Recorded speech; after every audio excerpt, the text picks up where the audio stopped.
Assalamualaikum warahmatullahi wabarakatuh. Salam hormat saya kepada Bapak Ibu penilai sertifikasi dosen tahun 2024. Video pembelajaran ini saya buat sebagai salah satu syarat kelulusan sertifikasi dosen atau PDD UKT PT. Perkenalkan, nama saya Elistania MSI, dosen Prodi Ilmu Hubungan Internasional Universitas Budi Luhur. Saya mengampu mata kuliah kajian kontemporer kawasan Eropa dengan bobot 3 SKS dan mata kuliah ini merupakan mata kuliah pilihan. Mata kuliah ini saya ampu dengan metode Delivery Interaction Assessment yang tujuan utamanya adalah agar mahasiswa mampu memahami, berpikir kritis, berkomunikasi, dapat berkolaborasi, kreatif, dan memiliki empati. Mata kuliah kajian kontemporer kawasan Eropa berbobot 3 SKS dan mata kuliah ini bisa diakses di LMS Budi Luhur. Capaian pembelajaran mata kuliah ini yang pertama, mahasiswa mampu memahami konsep dan teori, prinsip dan kaidah yang dapat digunakan untuk memahami fenomena di Eropa. Yang kedua, mahasiswa mampu mengidentifikasi sejarah Eropa dan memahami konsep teori dalam membaca sejarah yang terjadi. Yang ketiga, mahasiswa mampu memahami isu-isu politik, ekonomi, lingkungan, dan hukum kontemporer di Eropa. Yang keempat, mahasiswa memahami kerangka berpikir dalam memahami isu-isu kontemporer di Eropa.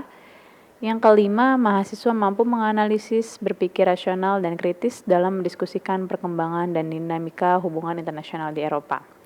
Dan yang terakhir, mahasiswa terampil dalam membuat esai mandiri dalam karya akademis yang relevan dengan isu-isu kontemporer di Eropa dan dengan penuh tanggung jawab dan jujur. Bobot penilaian mata kuliah kajian kontemporer kawasan Eropa adalah sebagai berikut, di mana 50% mahasiswa dapat membuat proyek, kemudian 20% tugas mandiri dan kelompok, 5% kuis, 10% ujian tengah semester, dan 10% ujian akhir semester. Pada LMS juga sudah saya sediakan riset dan publikasi saya yang ditulis secara mandiri yang bisa diakses oleh mahasiswa. Demikian pembukaan dari saya. Mari kita simak video pembelajaran saya berikut ini. Oke. Assalamualaikum warahmatullahi wabarakatuh. Selamat pagi, salam sejahtera untuk kita semua dan salam Budi Luhur. Terima kasih ya hari ini sudah join di pertemuan ke-9. Kita sudah sampai di pertemuan ke-9. Tema hari ini adalah keamanan kontemporer di Eropa. Nah, sesuai dengan RPS yang sudah saya bagikan, ya hari ini capaian pembelajarannya, yang pertama teman-teman akan mampu mengidentifikasi dan membandingkan sejarah perang ya, dan perjanjian di Eropa. Ya. Yang kemudian kedua, teman-teman akan mampu memahami faktor-faktor penyebab konflik di Eropa dan terjadinya perdamaian di Eropa.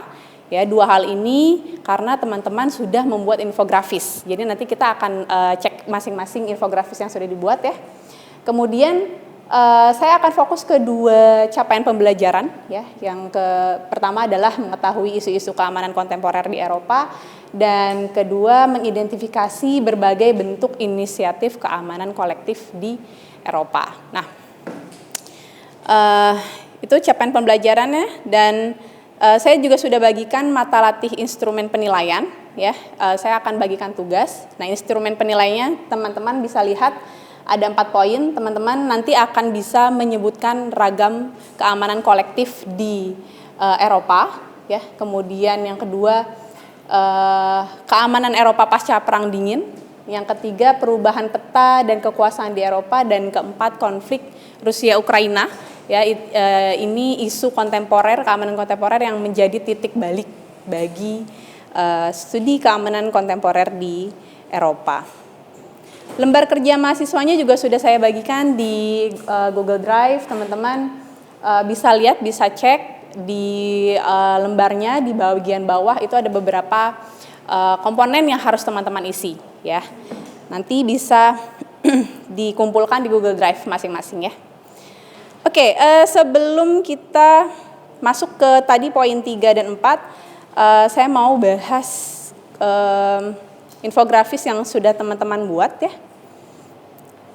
Terima kasih sudah mengumpulkan, ada 3 kelompok di sini. Kelompok pertama, kelompoknya Rangga, mengenai perang dan damai. Ya, saya mau minta masing-masing perwakilan untuk maju ke depan. Silakan dari Rangga, kelompok pertama. Saya mau bertanya, kira-kira dari yang sudah infografis yang sudah kamu buat, ya kalian buat, kelompok pertama, apa yang bisa kamu tangkap atau petik dari perang dan damai di sana? Kalau dari saya, dari perang damainya Napoleon War History kan berarti ini perang prasejarah ya Kak.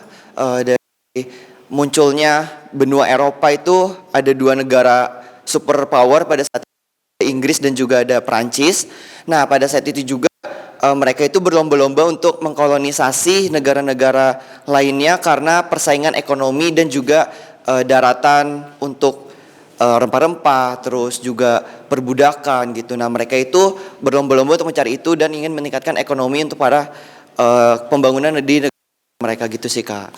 Oke, bagaimana dengan perdamaiannya? Nah sebenarnya mereka juga sempat perang untuk kedua negara ini sampai akhirnya perjanjian Tilsit itu mereka berjanji untuk tidak melakukan perang kembali, tapi pada akhirnya di berikutnya mereka melakukan hal yang terulang kembali gitu kan.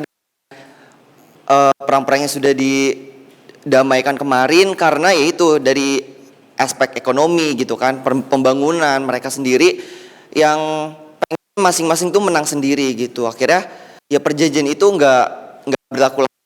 Jadi akhirnya perang kembali gitu. Ya? Iya. Terima kasih. Ya artinya terima kasih Rangga, boleh duduk kembali. Artinya masih besar rasa ketidakpercayaan ya dari berbagai negara sehingga muncul rasa ingin saling menguasai gitu. Dan kemudian bagus ya, infografisnya menarik, mudah dipahami. Kami melihatnya seperti itu ya. Oke, lanjut ke Perang Dunia I. Silakan kelompok 2, Sarah. Oke, Sarah gimana melihatnya dari Perang Dunia I, apa yang bisa kamu petik? Dari Perang Dunia I itu kan karena revolusi industri ya Kak. Terus juga Perang Dunia I itu setelah Perang Dunia I tuh melahirkan banyak pakar-pakar HI gitu sih Kak. Itu aja sih. Iya, betul. Terima kasih ya. Jadi dari Perang Dunia I justru kita melihat ada sisi baiknya ya, bahwa ilmu HI jadi berkembang ya. Justru setelah Perang Dunia I muncul Liga Bangsa-Bangsa dan kemudian banyak pakar studi HI ya yang mampu menganalisis situasi di dunia begitu. Terima kasih Sarah, dan terakhir kelompok 3 infografis yang sudah dibuat, silakan di Putri Risti. Bagaimana kamu melihat perang kedua? Kalau menurut saya Kak, Liga Bangsa-Bangsa itu gagal Kak. Terus juga karena kesalahan dari Eropa ini jadilah Hitler gitu menguasai Eropa yang akhirnya memecahkan Perang Dunia II ini. Saya harap sih Kak, perang-perang setelah Perang Dunia ini tidak ada lagi perang-perang lainnya Kak. Itu aja. Terima kasih banyak, Rizky. Amin ya.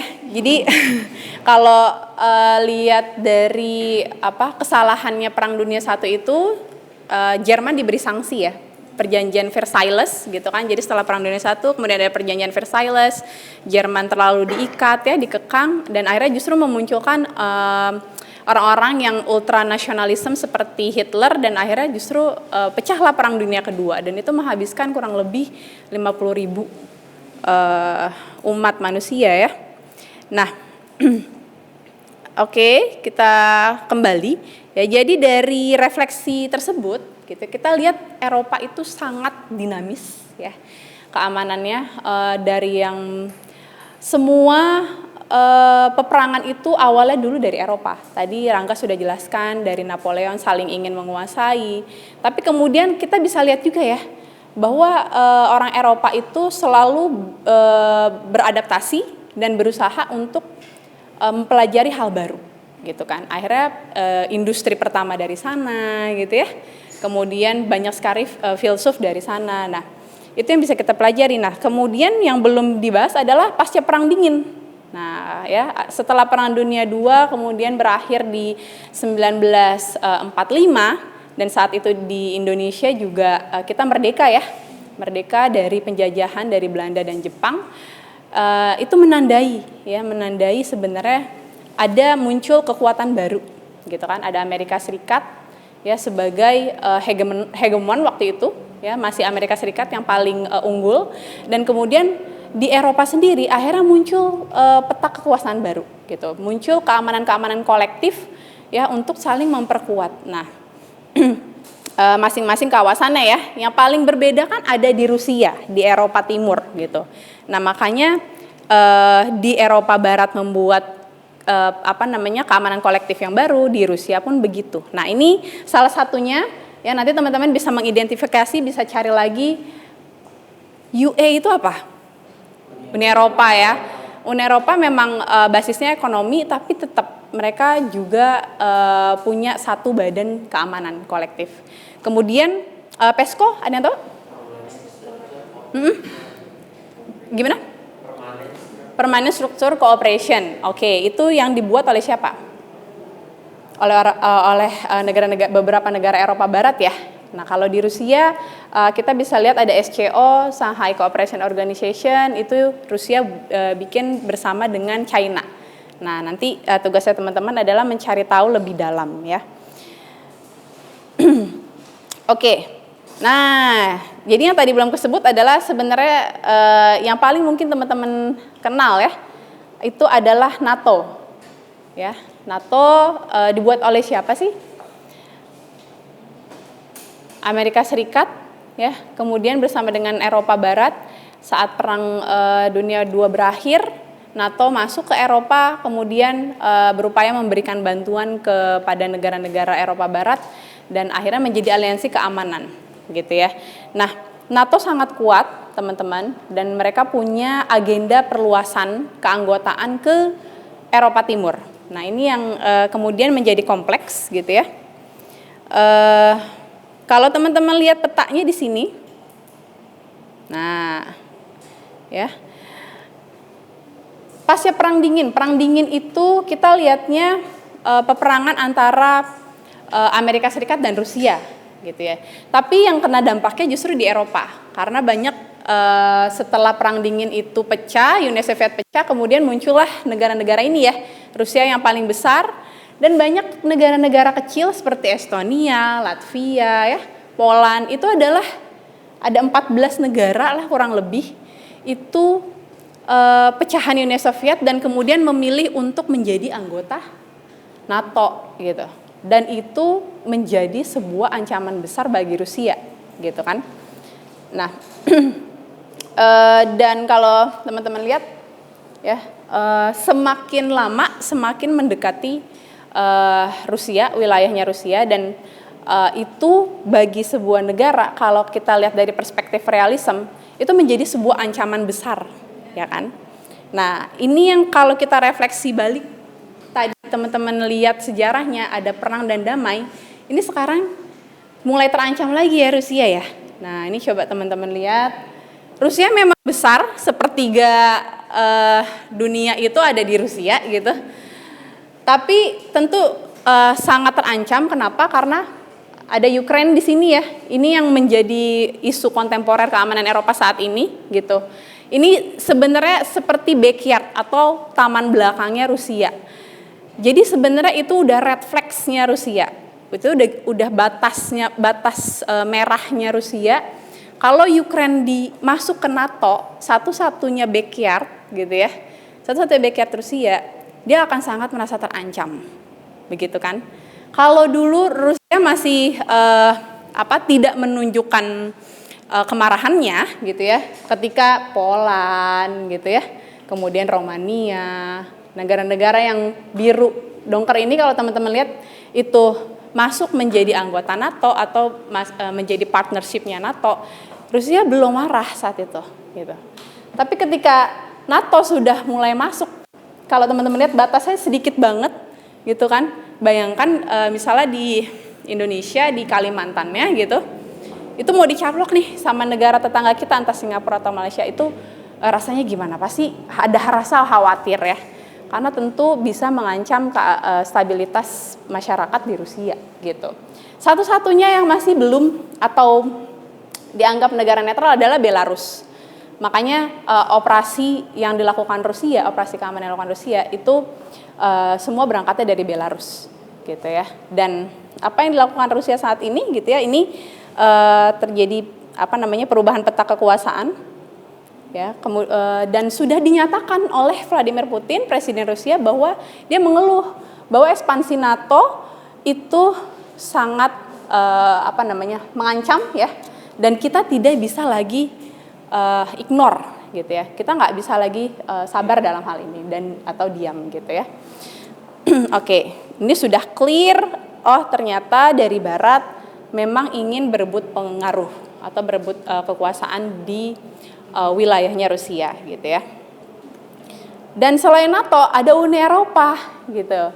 Memang basisnya bukan keamanan. Uni Eropa itu diciptakan, kemarin kita sudah bahas ya, dari pasca Perang Dunia II gitu kan.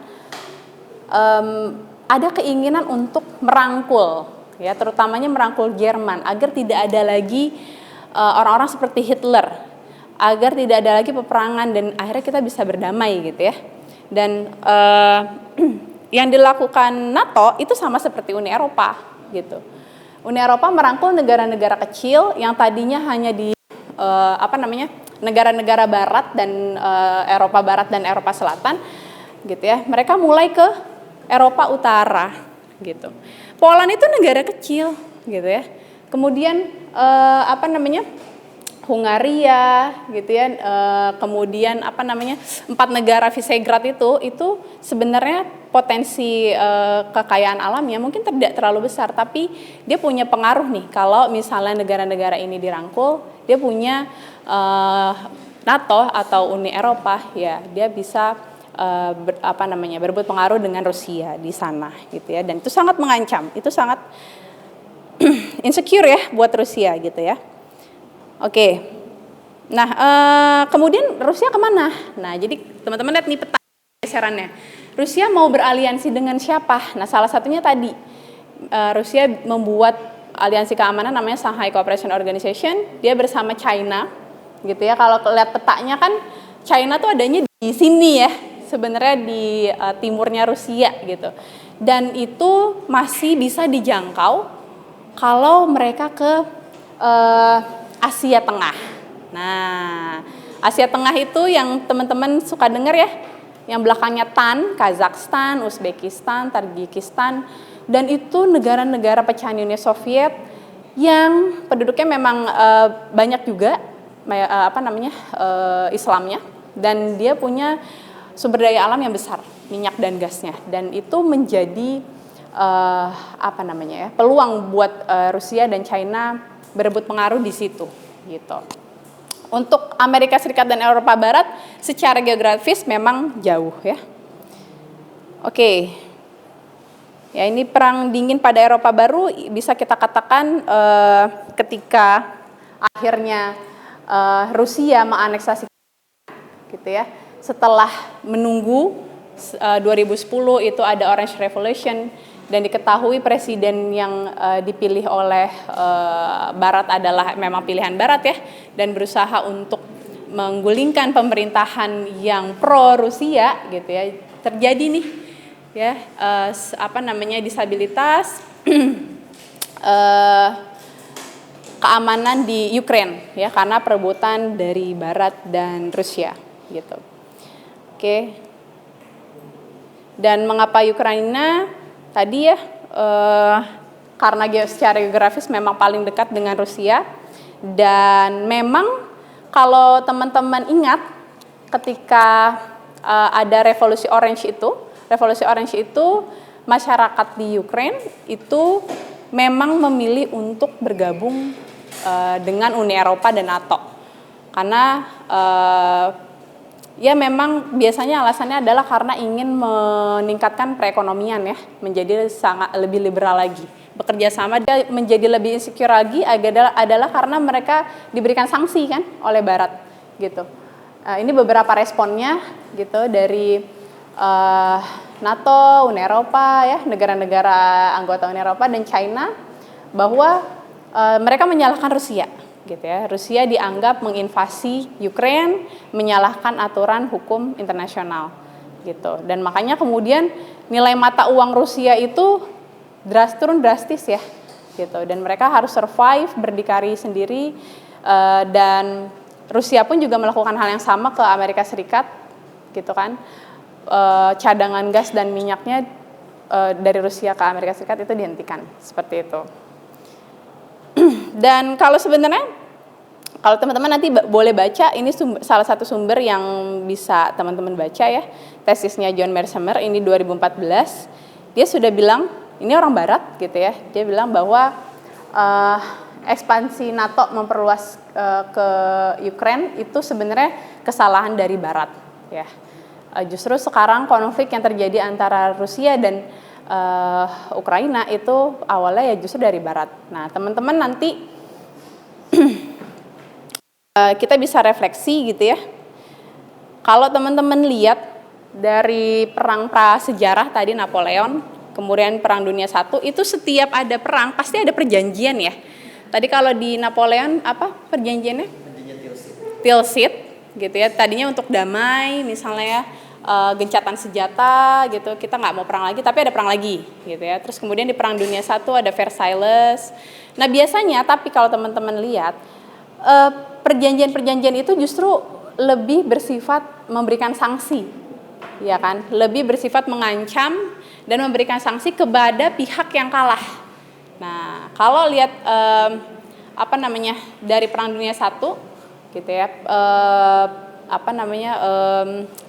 memang Jerman yang kalah gitu kan, Jerman kalah dan kemudian Jerman diberikan sanksi ya, sanksi berupa perjanjian Versailles gitu. Nah, dan sekarang sama teman-teman. Jadi kalau teman-teman tadi lihat kenapa Rusia diberikan sanksi sangat banyak oleh Barat gitu ya, justru itu menimbulkan kekhawatiran gitu ya, dari para pakar internasional yang memahami melihat kejadian di Eropa.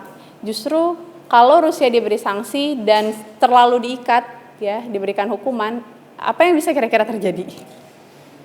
Perang lagi ya. Bisa jadi oke, di Rusia Ukraine kita belum berdampak. Sudah sih gitu, tapi memang belum terlalu besar. Tapi kalau itu jadinya Perang Dunia Ketiga, itu yang sangat dikhawatirkan oleh dunia ini gitu ya. Karena seharusnya tidak diberi sanksi tapi justru dirangkul, ya kan? Ketika Perang Dunia II berakhir, Prancis itu mau merangkul Jerman terus membentuk Uni Eropa, gitu kan? Dia mengalahkan egonya nih. Padahal Prancis itu kalau dari tadi kelompoknya Rangga cerita itu invasi Napoleon itu luar biasa ya, menguasai tanah-tanah di Eropa. Nah tapi ketika Perang Dunia Kedua, mereka paham kalau Jerman dikasih sanksi lagi, itu bisa muncul Hitler kedua, gitu ya. Justru akhirnya mereka Barat merangkul Jerman, jadilah mereka ini menjadi sebuah komunitas bersama ya untuk mengatur batubara dan baja, gitu. Dan salah satunya adalah Uni Eropa, gitu. Nah, ini yang bisa kita refleksikan kalau misalnya tadi Rusia merasa selalu terancam, insecure, diberikan sanksi, diikat, dihukum ya. Itu yang kita khawatirkan. Apalagi Rusia punya beraliansi dengan China, dia juga cukup kuat untuk itu. China selalu abstain atau bersikap netral ya ketika Barat menjatuhkan sanksi ke Rusia gitu. Nah itu yang menjadi refleksi kita hari ini. Oke, kalau teman-teman nanti mau baca lebih lanjut, sumbernya saya ada beberapa tulisan publikasi ilmiah saya. Yang satu lagi juga penting ya. Ini yang pertama itu saya mengkaji tentang Uni Eropa, ya. Kemudian yang kedua adalah Uni Eropa dengan negara-negara Mediterranean. Jadi bagaimana Uni Eropa memperluas pengaruhnya ke negara-negara Mediterranean. Nah, yang ketiga itu saya juga membahas ya, menulis, saya belum masukkan, itu tentang backpacking ya. Jadi yang dilakukan Amerika Serikat di konflik Rusia Ukraina itu pakai strategi bug passing. Artinya dia memukul bug gitu ya. Tapi dia tidak rugi secara geografis ya kan. Secara fisik tidak ada kerugian di Amerika Serikat karena tidak ikut perang. Nah, passingnya itu adalah dolar. Jadi justru Amerika Serikat mendapatkan banyak keuntungan ya dari perdagangan senjata gitu. Nah, ini yang bisa kita kaji lebih dalam dan itu sudah dipublish di jurnal itu, nanti saya akan bagikan sumbernya. Untuk teman-teman baca boleh juga ya sumber 1, kedua, ketiganya. Saya akan bagikan semua sumbernya ke teman-teman, bisa baca dan bisa mengisi beberapa pertanyaan. 2 pertanyaan ini terutama, nanti teman-teman buka aplikasi Flipgrid ya, kemudian tanggapi 2 pertanyaan ini dengan video yang kalian buat gitu ya, video yang teman-teman buat. Jadi ada 2 pertanyaan, apakah invasi yang dilakukan ke Rusia ke Ukraina merupakan langkah yang benar? Kalau tidak benar kenapa? Kalau benar kenapa gitu ya. Kemudian carilah satu dari satu konsep atau teori yang relevan. Baik, itu sampai sini ada pertanyaan. Jadi teman-teman bisa ke flip.com dan di e-learning sudah tersedia semua ya bahan dan tugasnya seperti itu. Sampai sini ada pertanyaan teman-teman? Tidak ada? Kalau gitu terima kasih banyak atas perhatiannya. Assalamualaikum warahmatullahi wabarakatuh dan salam budi luhur.